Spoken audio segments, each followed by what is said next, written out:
Sometimes you will print something out and it looks fine on your screen, but when you print it out, you'll see these black boxes. You can see that there's black all around this bat and rat and mat and satin hat, and they're not on the screen. And so this picture was sent to me by a person, a teacher who was having problems. So I'm going to share with you how to fix it.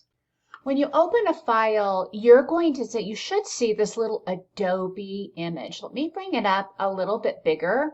It should look like this. It should be white with the little Adobe symbol on there. If it's something different, if it's black or something else, then you're probably not opening up in Adobe, and that can cause a conflict. So let's imagine that this is the PowerPoint, what I used to make the file. But let's imagine you're clicking on this or you're looking at it and it is not an Adobe Acrobat document. What you'll do is you'll right click and then you click Open With, and you're going to want to select Adobe Acrobat. You can set that as your default if you want to, so that going forward everything will be great.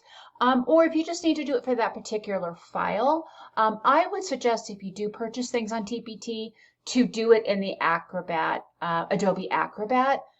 It's a free file. Almost everybody creates in that, and it'll save you some time down the road. Nobody wants to run down to the printer and discover you have all of these black boxes. So that's just basically what you'll do. Super simple.